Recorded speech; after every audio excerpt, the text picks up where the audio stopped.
नमस्कार विद्यार्थी मित्रांनो. बी ए भाग 2च्या मराठी विषयाच्या अभ्यासक्रमाच्या संदर्भात किंवा आपण जे काही स्वीकारणार आहे त्या संदर्भात आपली जी चर्चा सातत्यानं सुरू आहे. खरं तर कविता हा मुक्त मनाचा आविष्कार असतो आणि कवितेतून व्यक्त झालेला विचार ज्यावेळेला हृदयापर्यंत पोहोचतो त्यावेळेला मुक्त आनंद तर मिळतच असतो. कविता ही एक वृत्ती आहे, कविता ही एक प्रवृत्ती आहे, माणसाच्या जीवनाची जगण्याची एक पद्धत आहे. आणि पावसावरची कविता असेल, जगण्यावरची कविता असेल, प्रेमावरची कविता असेल, वेगवेगळ्या अंगानं सामाजिक आशय स्पष्ट करणारी कविता असेल, या सगळ्या कविता मानवी जीवनाला खऱ्या अर्थानं आनंद देण्याचं काम करत असतात. म्हणून हा पद्य वाङ्मय प्रकार जो आहे त्या वाङ्मय प्रकाराचा अभ्यास किंवा त्या वाङ्मय प्रकाराविषयीची जाणीव आपण या वर्षाच्या पहिल्या सत्रामध्ये करून घेणार आहे, म्हणजे तिसऱ्या सत्रामध्ये करून घेणार आहे. यापूर्वी कवितेशी नातं तुमचं जोडलं गेलेलं तर आहेच. क्षणाक्षणाला आपण आपलं स्वतःचं जीवन ज्या वेळेला जगतो त्यावेळेला त्या जगण्यामध्ये कवितेचा आविष्कार दिसतो. चित्रपट पाहताना त्याच्यातलं गीत हे आपल्या जीवनाशी नातं जोडणार ठरतं आणि मग ही जी कविता आहे ती कविता त्या अंगानं त्याचं चित्रण एकंदरीत स्पष्ट करते आणि म्हणून आपल्या जगण्याचा एक भागच बनून कविता गेलेली असते. म्हणून बी ए भाग 2 मराठी पेपर क्रमांक 4 काव्यगंध 6 कवींच्या नामांकित कविता याचा विचार कसा आहे वगैरे हे आपण समजून एकंदरीत घेतलेला आहे. आणि तुम्ही त्या अंगानं हे काव्यगंध पुस्तक आता तुमच्यासमोर जे आहे मी आता दाखवलं तुम्हाला, त्या काव्यगंधमधल्या विद्यापीठानं प्रकाश केलेल्या कवींचा विचार आपण स्वीकारणार आहे. आणि म्हणून मागच्या तासाला म्हणजे परवाच्या तासाला आपण पहिल्या कवींचा विचार, त्याचं जीवनचरित्र, त्या कवीचं क्रांतिकारी विचार याविषयीचं विवेचन घेतो आहे. आणि भरपूर सांगण्यासारखं आहे, भरपूर समजून घेण्यासारखं आहे, भरपूर हृदयापर्यंत पोचण्यासारखं आहे. मनाला जाणीवपूर्वकरित्या एखादी गोष्ट समजून घेणं ही तितकंच महत्त्वाचं आहे. आणि म्हणून केशवसूत नावाचा कवी, आधुनिक मराठी कवितेचा जनक, क्रांती कवी केशवसूत जे आहेत त्यांच्या सामाजिक प्रेम या विषयावरच्या अनेक कविता आहेत, गुणगुंजनपर कविता आहेत. त्याच्यातल्या फक्त सामाजिक कविता 5 ज्या आहेत त्या आपण आपल्याला अभ्यासायच्या आहेत. आणि 5 कविता कोणकोणत्या आहेत याही मी तुम्हाला साधारणपणे सांगितलेल्या आहेत. तर त्याच्यातल्या एका कवितेचा विचार सामाजिक आशय आहे कसा आहे याविषयीचं विवेचन आपण थोडक्यात बघितलेलं आहे. म्हणजे आपण अंत्यजेच्या मुलाचा पहिला प्रश्न ही त्यांची जी पहिली कविता आहे, म्हणजे एक ब्राह्मण ज्यावेळेला रस्त्यावरून चाललेला असतो आणि लहान मुलं खेळत असतात त्यावेळेला तो त्यांना हटकतो आणि त्यांना जातीवाचक शब्द ज्यावेळेला बोलतो त्यावेळेला तो मुलं पळून जातात, पण एक मुलगा तिथंच थांबतो. आणि मग त्याला त्या कर्मठ असणाऱ्या त्या माणसाला वाटतं की हा मुलगा इथं का थांबला, आणि खरोखर त्यालाही राग येतो.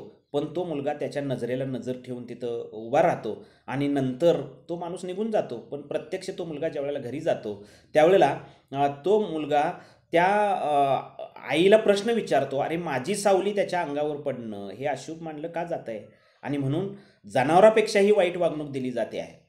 आणि खऱ्या अर्थानं भारतीय जातीव्यवस्थेवरती केलेला हा प्रहार आहे.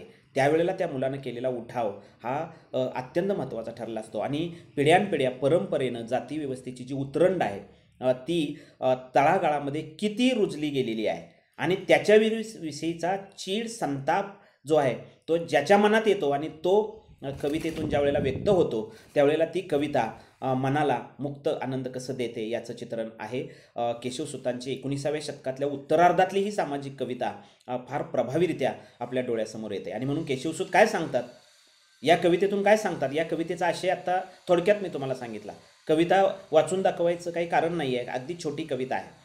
पण त्या कवितेचा आशय ज्या वेळेला आपण समजून घेतो त्यावेळेला केशवसूत सांगतात, गावकुसाबाहेर अस्पृश्यांची मुलं रस्त्यात खेळताना तिथं येणारा तो डौलात येणारा जो ब्राह्मण आहे तो आपल्या अंगावर सावली पडू नये म्हणून त्यांना काय हे डोंबलाचे, अरे म्हारड्यानो बाजूला व्हा, कसलं हे खेळ तुम्ही मांडलेले आहेत असं ज्यावेळेला तो म्हणतो त्यावेळेला ते मांडलेलं खेळ आणि तो उभा राहिलेला मुलगा त्याच्यामध्ये त्या काठी त्यानं उगारली त्या मुलांच्यावरती, पण ती मुलं पळून गेली आणि एकच मुलगा तिथं थांबला. आणि त्या अर्थानं आपली सावली पडली तर काय बाधा होणार आहे हा प्रश्न त्या मुलाच्या मनामध्ये जेव्हा निर्माण झाला त्यावेळेला तो आईलाच त्यानं प्रश्न विचारला. त्यावेळेला आईनं त्याला सांगितलं, अरे आपण हलके आहोत, आपण या ठिकाणी कमी दर्जाचे आहोत आणि ते लोक थोर आहेत, असं उत्तर दिलं. या कवितेतून विचारलेला प्रश्न हा जाती व्यवस्थेविरुद्ध केलेला पहिला उठाव आहे. म्हणजे पहिला म्हणजे त्या अगोदर सुद्धा संतांच्या कवितेतून तो उठाव आलेलाच आहे, पण आधुनिक काळातला जाती व्यवस्थेविरुद्धचा हा पहिला संताप व्यक्त केलेला आपल्याला पाहायला मिळतो. आणि केशवसुतांनी तो मांडला. सामाजिक विषमता, सामाजिक जातीयता सामान्य मुलांच्या रूपानं एका कवितेतलं हे मोठेपण जे आहे ते कवीनं व्यक्त केलेलं आहे. आणि समाजातला घडणारी ही अवस्था जी आहे ती फार प्रभावीरित्या केशवसुतांनी या कवितेतून व्यक्त केलेली आहे. म्हणून पहिली कविता, अंतेजाच्या मुलाचा पहिला प्रश्न. अंतेज म्हणजे अस्पृश्य. अंतेजाच्या मुलाचा पहिला प्रश्न ज्या वेळेला केशवसुतांनी मांडला या कवितेतून, त्यावेळेला ही खऱ्या अर्थानं नव्या युगाची सुरुवात आहे. म्हणजे 19वे शतक आणि या शतकामध्ये समाजसुधारकांनी टाकलेलं पाऊल, महात्मा फुलेंनी त्यावेळेला सामान्य लोकांच्यासाठी केलेला संघर्ष, आणि महात्मा फुलेंनी त्यावेळेला शेतकऱ्यांचा असूड या ग्रंथातून मांडलेलं शेतकऱ्यांच्या विषयीचं हित, आणि त्यावेळच्या असणाऱ्या कर्मठ लोकांनी, त्यावेळच्या जाती ते मांडणाऱ्या लोकांनी, आणि त्यावेळेला समाजावर आपला स्वतःचा पगडा ठेवला पाहिजे असं म्हणून जगणाऱ्या लोकांच्या विरुद्धात त्यावेळेला उठाव जो क्रांतिक म्हणून यांनी महात्मा फुलेंनी जो केला, त्या महात्मा फुल्यांचे पाईक म्हणूनच कवितेतून मांडलेला हा केशवसुतांचा विचार आहे. म्हणजे क्रांती ही सगळ्यात महत्त्वाची ठरते. क्रांती म्हणजे काय, तर स्वतःच्या हक्कासाठी ज्या वेळेला लढण्यासाठी हातात घेतलेलं शस्त्र आणि संताप व्यक्त करून ज्या वेळेला एखाद्या अन्याय अत्याचार पिळवणूक करणाऱ्या व्यवस्थेविरुद्ध केलेला संघर्ष किंवा त्याच्याविरुद्ध केलेला उठाव म्हणजे क्रांती, असं हा शब्द आहे. म्हणजे क्रांती हा शब्द नुसता आपण ऐकला तर अंगावर शहारे उभे राहतात, एवढी ही मनाची जाणीवपूर्वकता व्यक्त होते. तुम्ही मुलं आता नव्या युगाची वाट पाहतात आणि तुम्ही आता नव्या युगाला सामोरं जातात. आत्ताचं युग जे आहे ते विज्ञानाचं युग आहे, आत्ताचं इंटरनेटचं युग आहे, आणि येणारी नवीन नवीन आव्हानं तुम्ही पेलत आहात आणि ते सामोरं तुम्ही त्याला जात आहात. अशा काळात त्यावेळेला सुद्धा 19व्या शतकात म्हणजे आत्ता बरोबर 100 वर्ष पाठीमागं, 100-125 वर्ष पाठीमागं, त्यावेळेला सुद्धाचा तरुण जो आहे तो नव्या युगाची वाट पाहत होता.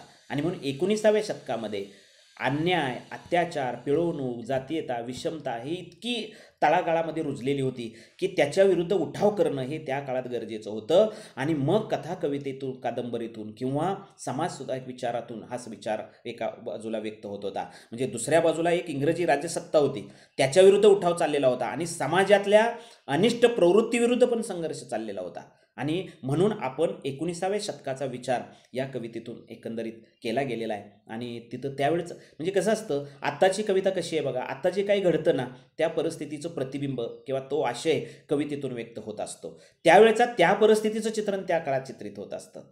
म्हणजे आता हेच आहे, म्हणजे आत्ताच्या काळामध्ये एखाद्या कवितेतून इंग्रजी शब्द येतील, इंटरनेटचं युग येईल, किंवा आता जे काही नवीन नवीन शब्द आलेले आहेत त्या शब्दांचा वापर आताच्या कवितेतून होईल. म्हणजे काळाशी निगडीत राहून ज्या वेळेला साहित्य निर्माण होतं, एखाद्या घटना परिस्थितीशी प्रमाणभूत मानून ज्या वेळेला एखाद्या साहित्यातून किंवा कवितेतून एखादा विचार ज्या वेळेला मांडला जातो, त्यावेळेला त्या काळातलं किंवा ते विचार जो आहे तो त्या काळातल्या रसिकांना भावत असतो. पण आपण थोडासा इतिहास पाहतोय, म्हणजे कवितेचा मागच्या स्थितीचं चित्रण आपण एकंदरीत पाहतोय. काही वर्षापूर्वी कवितेत सामाजिक आशय कसा येतो, ज्ञानेश्वरांच्या कवितेमध्ये यादवकालीन 13व्या शतकातलं प्रतिबिंब उमटलेलं दिसतं. तुकारामांच्या गाथेमध्ये शिवछत्रपतींच्या काळातल्या सामाजिक स्थितीचं आणि त्यावेळच्या समाज व्यवस्थेचं चित्रण या ठिकाणी येत राहतं. आणि म्हणून हा सगळा विचार एका वेगळ्या टप्प्यावरती कुठंतरी आलेला आहे. आणि म्हणून फार सुंदर कविता अंतेजाच्या मुलाचा पहिला प्रश्न पहिली कविता आहे. मागच्या वेळेला पण त्याचा थोडासा ओझरता स्पर्श आपण केलेला होता. आता पुढची कविता जी आहे सामाजिक कविताच आहे, ती म्हणजे नवा शिपाई. समाजाविषयी असणारी तळमळ आणि साठी बदल करायला निघालेला एक तरुण या कवितेत आपल्याला दिसतो. म्हणजे त्यावेळेला केशवसुतांना असं वाटलं की आता समाजात बदल घडणं गरजेचं आहे, समाजाला जागृत करणं गरजेचं आहे, सामान्य माणसांना हलवून जागं करणं आणि सामान्य माणसांना त्यांच्या स्वतःचा स्वत्व जे आहे ते जागं करून देणं, अज्ञानापासून त्यांना न्यायाकडे नेणं किंवा ज्ञानाकडे नेणं. आणि जेव्हा त्याला ज्ञान करणं म्हणजे तू चुकतो आहेस, तुझ्यावर अन्याय होतो आहे, तुला काहीतरी तुझ्यावर लादलं जात आहे हे त्याला जाणीव करून देणं, तू माणूस आहेस आणि माणसानं माणसासारखं राहणं हे अत्यंत गरजेचं, याची जाणीव करून देणारा, समाजामध्ये तळमळ असणारा त्यावेळचा एक तरुण या कवितेमध्ये उभा केलेला आहे, नवा शिपाई नावाच्या कवितेमधून. आणि तो सामाजिक सुधारणा करायला निघालेला तरुण आहे. हा कवी जो आहे किंवा हा जो तरुण आहे तो स्वतः नवा शिपाई बनून समाजामध्ये काहीतरी करायला बाहेर पडलाय. तो म्हणतोय की मी नवा शिपाई आहे. नवा का म्हटलेला आहे? नवाच हा शब्द का वापरलेला आहे? तर नव्या अंगानं किंवा नव्या जाणीवेनं तो काहीतरी विचार करतो आहे. म्हणजे हा नवा शिपाई म्हणजे कोण? तर नवा विचार करणारा, काळाशी निगडीत राहणारा. आता मी नवीन विचार मांडणार, याच्यापेक्षा मला काहीतरी नवीन पुनर्रचना करावायची आहे आणि म्हणून तो स्वतः नवा शिपाई स्वतःला म्हणतो. शिपाई का म्हणतो? कारण तो म्हणतो की कुणीतरी मी समाजसेवक आहे, समाजामध्ये मी काहीतरी करणार आहे. त्यामुळे तो शिपाई असा शब्द त्यानं नवा वापरला आहे आणि म्हणून त्यानं म्हटलंय नव्या दमाचा शूर शिपाई मी आहे. नव्या मनूचा नव्या दमाचा शूरशन. मनू म्हणजे त्यावेळेचा माणसाच्या अगोदरचा सगळ्यात पहिला माणूस आणि त्यावेळेचा तो एक व्यवस्था असणारा. तर आता नव्या दमाचा नव्या मनूचा मी एक शूर शिपाई आहे आणि मला कोण वटणेला आणतो ते मी पाहे. मला कोण जर आडवं आलं तर त्याला मी आडवं केल्याशिवाय राहणार नाही. माझ्या समोर जर कुणी आलं, मला जर कुणी विरोध केला तर त्याला मी आडवं केल्याशिवाय राहणार नाही. कारण शिपाई मी हा ठाम मानेचा विचारांचा आहे मी. आणि म्हणून तो सांगतोय की मला ते कोण वटणीला आणू शकतो ते मी पाहणार आहे. त्यानं अगोदरच आव्हान करून ठेवलेलं आहे. म्हणजे तो म्हणतोय आणि त्यानं सांगितलेलं आहे मला समाजामध्ये काम करायचं आहे. मी कुठल्या जाती धर्माचा नाही, कुठल्या पंथाचा नाही. म्हणून तो म्हणतोय की काय, मी ब्राह्मण नाही, हिंदू नाही, मी कोणाच्या कुठल्या पंथाचा नाही. जिकडे जावं तिकडे माझी भावंड आहेत. म्हणजे सगळेजण, म्हणजे स्वातंत्र्य, समता, विश्वबंधुत्व आलं बघा. इथं बंधुता आली. आणि त्यानं म्हटलेलं आहे मी आता जी समाज सुधार करायला चाललेलो आहे, मी कुठल्या एका धर्माची बदल करायला चाललेलो नाही, मी एका जातीला बदलवायला चाललेलो नाही. सर्व जाती धर्मातल्या लोकांचा मी शिपाई आहे. सर्व धर्म समभाव हा मांडण्याचा प्रयत्न एखाद्या समाज सुधाराच्या विचारातून जसा आला तसा विचार हा केशवसुतांच्या कवितेतून सुद्धा 19व्या शतकामध्ये तो आलेला आहे. आणि म्हणून त्याला एक विशेष महत्त्व आहे. म्हणून म्हणतोय मी ब्राह्मण नाही, हिंदू नाही, कोणत्याच पंथाचा नाही, जिकडं जावं तिकडं माझे भावंड आहेत, सर्वत्र त्याच्या खुणा मला दिसत आहेत. माणसाच्या जगण्याला जाती धर्माची जी काही बंधनं पडत आहेत ती मला मान्य नाही.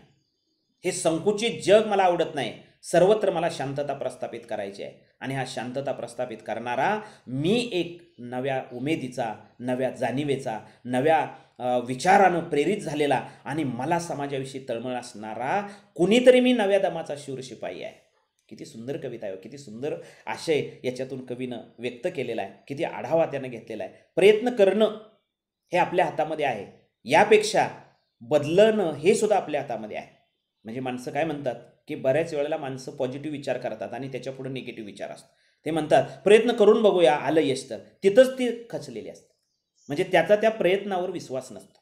प्रयत्न करूया, यश आलं तर बघू, आपलं प्रयत्न करून बघूया, जगलं वाचलं तर, असा पुढे विचार मांडतात. तसं नाही आहे. त्यानं असं म्हटलं पाहिजे, हा नव्या दमाचा शूर शिपाई काय म्हणतोय, मी प्रयत्न हा शब्दच महत्त्वाचा नाही, मी हे घडवणारच आहे, माणसाला बदलवणारच आहे, माणसाला जाणीव करून देणारच आहे, याच्यामध्ये मला नक्की रिझल्ट येणारच आहे. ज्याचा स्वतःच्या अभ्यासावर विश्वास असतो, ज्याचा स्वतःच्या करणाऱ्या कार्यावर विश्वास असतो, त्याला यश नक्की मिळणार याचा ठाम विश्वास असतो. चला अभ्यास करूया, मिळालं यश तर तुम्हाला यश मिळेल का नाही सांगता येणार. म्हणून एकच गोष्ट सगळ्यात महत्त्वाची आहे, त्यानं सांगितलं आहे मी सतत प्रयत्न करत राहणार आहे. आणि मी आता जे प्रयत्न करणार आहे पण माझा येणाऱ्या नक्की बदल होणार आहे आणि यश मिळणार याचा माझ्यावर ठाम विश्वास आहे. म्हणून स्वातंत्र्य, समता, बंधुभाव याचा सर्वत्र आढावा घेण्यासाठी त्याची इच्छा आहे. जगाच्या पाठीवर कुठेही गेलं तर पायाखाली तो म्हणतोय की गवताळ जमीन आहे. बघा, जगाच्या पाठीवर कुठे जर आपण गेलो तर पायाखाली गवताळ जमीन आहे, वर निळं आकाश आहे. आणि मग आकाशाखाली वावरणाऱ्या माणसाला आपली माणुसकी हवी. काय सुंदर विचार सांगितलाय केशवसूर, कशा अंगानं बोललेले आहेत. आकाशाच्या खाली वावरणारा हा माणूस, म्हणजे कुसुमाग्रजांनी सुद्धा अलीकडच्या काळामध्ये फार सुंदर विचार मांडलेला आहे, सामाजिक विषय मांडलेला आहे. ते म्हणतात आकाशाचं मन कळत नाही वाराहून मुक्त झाल्याशिवाय, आणि प्रकाशाच्या देवळात जाता येत नाही दिवाहून भक्त झाल्याशिवाय. हे का म्हटलं त्यांनी, तर त्यांनी जगाच्या बाजारामध्ये, जगामध्ये वावरताना सामान्य माणसाचा विचार करणारी माणसं फार कमी आहेत. म्हणून संतांनी समाजातल्या माणसाची अस्मिता जागृत करण्यासाठी, समाजाच्या हितासाठी सातत्यानं प्रयत्न केला. मग 20व्या शतकात कोण संत होते? एका बाजूला गाडगे महाराज होते बघा, हातात खराटा घेऊन गावागावात झाडून काढायचं आणि दिलेली ती भाकरी खायची आणि पुढच्या गावाला जायचं आणि संध्याकाळी कीर्तनात उभा राहिल्यानंतर सगळे सामाजिक संदेश द्यायचे. म्हणजे कर्ज काढून लग्न करू नका, आजारी पडला तर डॉक्टरकडे जा, त्यानंतर देवाला बकरं कापू नका. काय सांगायचे ते काय सांगतो? जीव घेऊ नका, प्राणीमात्रांच्यावर प्रेम करा. गाडगे बाबांनी आयुष्यभर ते केलं. म्हणून गाडगे बाबा आधुनिक संत तर आहेच, पण त्या काळात एका माणसाला, समाजसेवा करणाऱ्या माणसाला आधुनिक संत असं कुसुमाग्रजांनी म्हटलेलं आहे. त्यांचं नाव आहे बाबा आमटे. या बाबा आमटेंनी कुष्ठरोग्यांचा जो आश्रम आहे ना नागपूरजवळ उभा केलेला, त्यावेळेला म्हणजे अज्ञान होतं की महारोग जर एखाद्याला झाला तर त्याच्या सहवासात जाणाऱ्या माणसाला महारोग होतो. पण हे चुकीचं आहे. त्या महारोग्यांची सेवा करताना ते चुकीचं आहे हे पटवून देण्याचं काम कुणी केलेलं आहे? तर बाबा आमटेंनी केलेलं आहे. त्या बाबा आमटेंच्याकडे पाहिल्यानंतर त्यांनी सांगितलं, हा खरा संत आहे. भगवी वस्त्र परिधान करून लोकांना थोटांड लोकांच्या समोर मांडून विभूती देणारा संत कधी नसतो. जो खऱ्या अर्थानं समाजाचं हित पाहतो, समाजासाठी स्वतःचा देह झिजवतो आणि माया, मोह, मद, मत्सर याच्यापासून जर तो या ठिकाणी बाजूला होत असेल तर त्याला खरा संत म्हणायचं. संताकडे कधी संपत्ती नसते. प्रचंड पैसा मिळून इस्टेट मिळवणारे संत आहेत, ते कधी संत नसतात. संत या शब्दाची व्याख्या फार सुंदर सांगितलेली आहे. म्हणून ते म्हणतात की आकाशाचं मन कळत नाही वाराहून भक्त झाल्याशिवाय, प्रकाशाच्या देवळात जाता येत नाही देवाहून भक्त झाल्याशिवाय. आकाशाचं मन कळणार नाही तुम्हाला, त्याच्यासाठी तुम्हाला वारा होऊन आकाशात भक्तासारखं राहावं लागेल. आणि प्रकाशाच्या देवळात जर तुम्हाला जायचं असेल तर तुम्हाला दिवा होऊन भक्त व्हावं लागेल. म्हणजे तुम्हाला असं भक्त व्हावं लागेल की दिव्याचं तेज जे आहे ते तुमच्याकडे यायला पाहिजे, आणि मगच त्या मंदिरामध्ये प्रकाश पडणार आहे. म्हणून आकाश, माती, हे पोकळी किंवा ही माणसं याचा विचार करणारी माणसं फार कमी आहेत. स्वतःचा विचार जो आहे, स्वतःचा विचार काय आहे तर स्वार्थी विचार आहे. आणि त्या स्वार्थी विचाराच्या पलीकडे जाऊन इतरांचा विचार करणं हे काही साधंसुधी गोष्ट नाही आहे. आपण सर्वसामान्य माणसं स्वतःचा विचार जास्त करतो आणि मग त्याच्या पाठीकडून इतराचा विचार करतो. जी खऱ्या अर्थानं समाजासाठी त्याग करतात, समाजासाठी आपला ध्येय झिजवतात, समाजासाठी आपलं स्वतःचं जीवन समर्पित करतात, ती माणसं आपल्यापेक्षा अगोदर दुसऱ्याचा विचार करतात, समाजाचा विचार करतात. ध्येयभान विसरलेली असतात. त्यांच्याकडं आपण पोटासाठी विचार करतो, उद्या मला जगायचं आहे, आज मला जगायचं आहे आणि ह्याच्यात जास्तीत जास्त मिळवता येईल का, मी आणि माझं कुटुंबाला जास्तीत जास्त जगता येईल का, असा विचार आपण करतो. त्या माणसाला संपत्तीकडे त्याचं लक्ष नसतं. त्याला काय, वरती आभाळ आणि खाली झोपण्यासाठी जमीन एवढं असेल तर त्याला ते माणूस त्याच्यात समाधान मानत असतो. आणि म्हणून काय, संत तुकडोजी महाराजांची जी कविता आहे, या झोपडीत माझ्या राजा सजी महाली सौके कधी मिळाली, या झोपडीत माझ्या. खरं सुख जे आहे, खरं झोप जी आहे ती त्या झोपडीत असतं. बंगल्यात राहणाऱ्या माणसाला किती झोप चांगली लागेल, आणि एखाद्या झोपडीत राहणाऱ्या किंवा रस्त्याच्या कडेला झोपडी घालून राहणाऱ्या माणसाला दिवसभर काबाड कष्ट करून संध्याकाळी त्यानं ज्यावेळेला देह टाकलेला असतो त्यावेळेला आजच्या पोटाचाच विचार त्यानं केलेला असतो, उद्याचं उद्या बघू, आणि मग तो निवांत झोपलेला असतो. निवांत त्याला एकच झोप असते.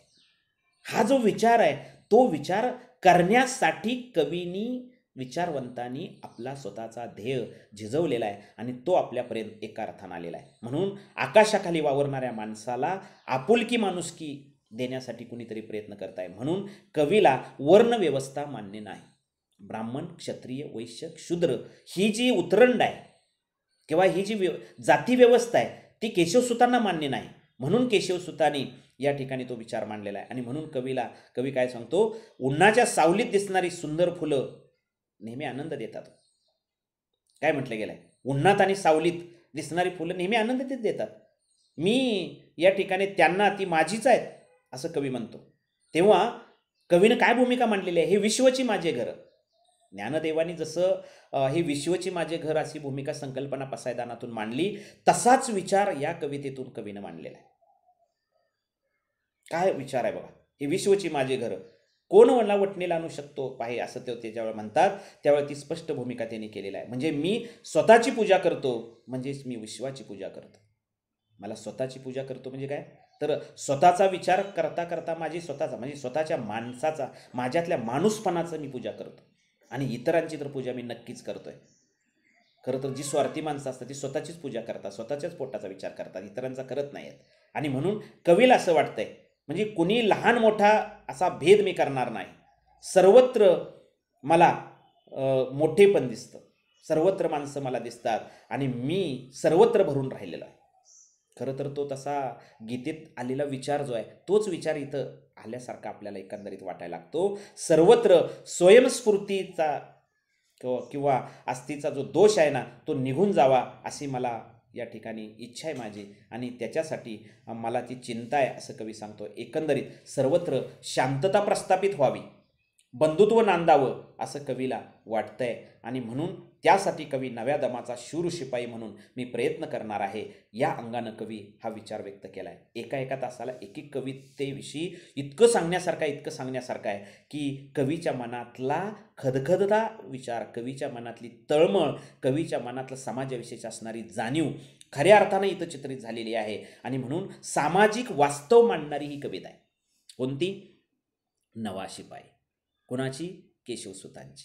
ही केशवसुतांच्या अंत्यजाच्या मुलाचा पहिला प्रश्न सामाजिक आशय, आणि इथला सामाजिक आशय एका अर्थानं एकच आहे. म्हणजे जर विचार केला तर ह्या सगळ्या सामाजिक, पुढं तर तुतारी नावाची कविता आहे, पुढच्या तासाला आपण त्याच्यावर सविस्तर विश्लेषण बघणार आहे. मग तो कवी सांगतोय, या सामान्य माणसाला जागृत करण्यासाठी मला माझ्या हातामध्ये मी आता तुतारी घेतलेली आहे. तुतारी म्हणजे काय माहिती आहे का? जुन्या काळातलं रणशिंग.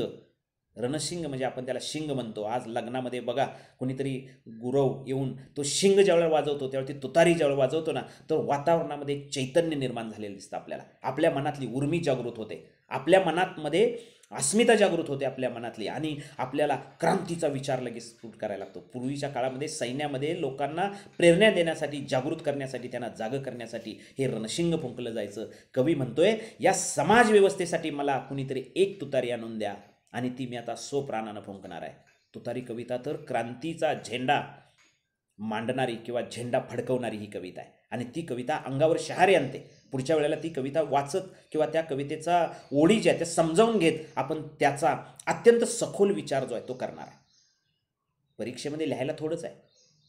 केशवसुतांच्या सामाजिक कवितेचा आढावा स्पष्ट करा. काही ठराविक छोट्या छोट्या मुद्द्यानुसार प्रत्येक कवितेवर 5, 8, 10 ओळी जर तुम्ही लिहिलं आणि स्वतःला जे काही समजलेलं आहे ते मांडलं, वाचून ऐकून भरपूर आकलन होणार आहे. इतक्या साध्या सोप्या कविता याच्यामध्ये आपण वावरतो आहोत. आणि म्हणून मित्रहो, हा एकंदरीत चांगला विचार. समोर तुम्हाला जे दिसतंय ना की ह्या सामाजिक कविता कोणत्या आहेत, सामाजिक कवितेचा आशय कसा आहे, या 5 कविता कोणत्या आहेत, तर सामाजिक कविता आहेत.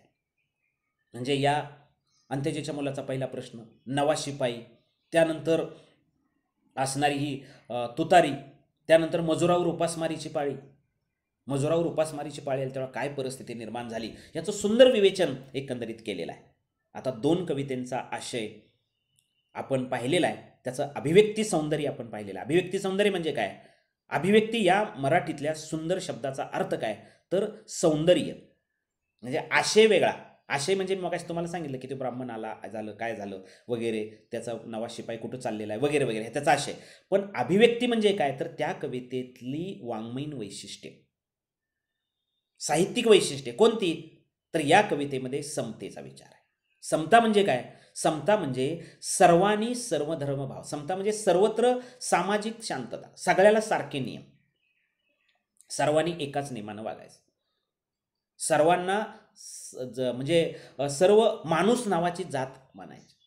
पण अजून सुद्धा जात गेली नाही, अजून सुद्धा जाती जातीमधल्या असणाऱ्या उच्च नीच भेदभाव जो तो गेला नाही. हे पिढ्यानपिढ्या रुजलेलं जे आहे ते लवकर जाणार नाही.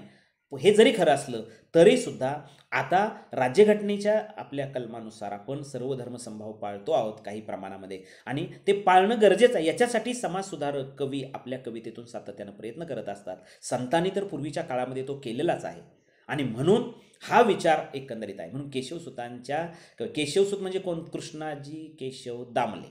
1866 पासून ते 1905 पर्यंतचा हा सामाजिक कविता लिहिणारा कवी म्हणजे मराठी कवी. मराठीतल्या कवितेच्या इतिहासामध्ये त्यानं मांडलेला विचार हा फार प्रभावी एकंदरीत असलेला दिसतो आणि म्हणून कवीला अपेक्षित आहे सामाजिक शांतता प्रस्थापित करण्याची, कवीला अपेक्षित आहे सामाजिक समता निर्माण व्हावी, कवीला अपेक्षित आहे की सर्व धर्म समभाव वाढीस लागावा, कवीला अपेक्षित आहे अन्याय अत्याचार पिळवणूक जी आहे त्याच्यातनं माणूस मुक्त व्हावा आणि माणसानं माणसाला माणुसकीची जाणीव करून द्यावी, माणसाला माणसानं माणसासारखं वागवावं असं कवीला वाटतंय. म्हणून त्या कवीनं आपल्या स्वतःला नव्या दमाचा शूर शिपाई म्हटले.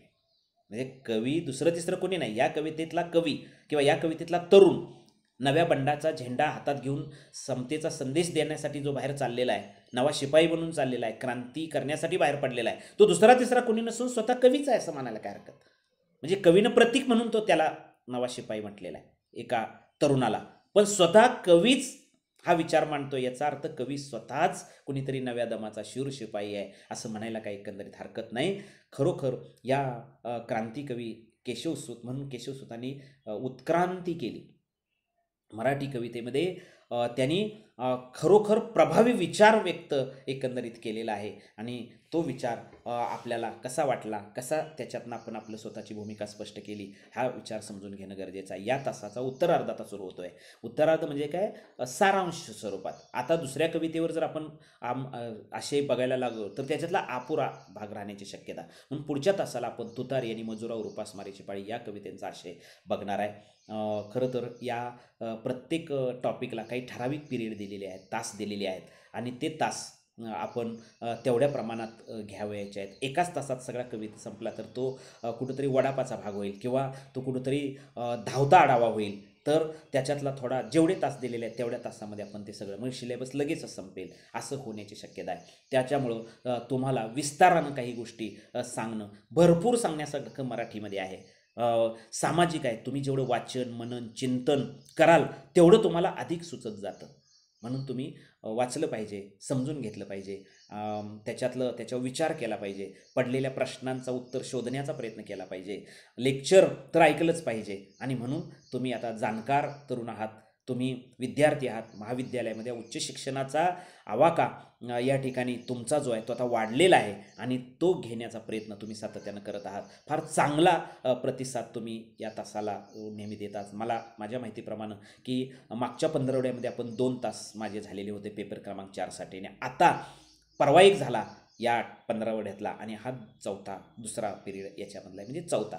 या पेपरचे 4 तास या ठिकाणी झालेले आहेत. त्या 4 तासामध्ये सिलेबस कोणता, त्याच्या अगोदर थोडंसं मराठी साहित्याची पार्श्वभूमी, सिलेबस कोणता, त्यानंतर आपण त्या पुस्तकाचा परिचय काव्यगंध नावाच्या करून दिला, त्याच्यातले कवी कोणते आहेत हे सांगितलं, ठराविक आधुनिक काळातल्या कविता कोणत्या आहेत हे सांगितलं. त्यानंतर आपण मागच्या तासापासून क्रांतिकवी केशवसूत यांच्या 5 कवितांचा आशय पाहायला लागलेलो आहे. केशवसूतांचं जीवनचरित्र आणि त्यांच्या काही कवितेविषयीचं सामाजिक आशय मागच्या तासाला बघितला आणि आता आपण पूर्णपणे अंत्येच्या मुलाचा पहिला प्रश्न आणि नवा शिपाई या दोन्ही कवितांचा आशय, अभिव्यक्ती सौंदर्य, माणसाला जीवनाची जाणीव, या सगळ्या गोष्टी मी तुम्हाला करून दिलेल्या आहेत. फार सुंदर पद्धतीने तुम्ही त्याला प्रतिसाद देत आहात. तुम्हाला धन्यवाद द्यावे तेवढे थोडेच आहेत. खरं तर चांगला आहेत, याच्यामध्ये कमेंट्स द्या. बघता म्हणजे तुमची हजेरी लागेल. त्यानंतर तुम्ही लाईक करा आणि त्याचबरोबर तुम्हाला काय वाटतं हे कमेंट्समध्ये जरूर लिहा. निश्चितपणे त्याचा स्वीकार केला जाईल. मित्रहो, भेटूया आता पुढच्या तासाला.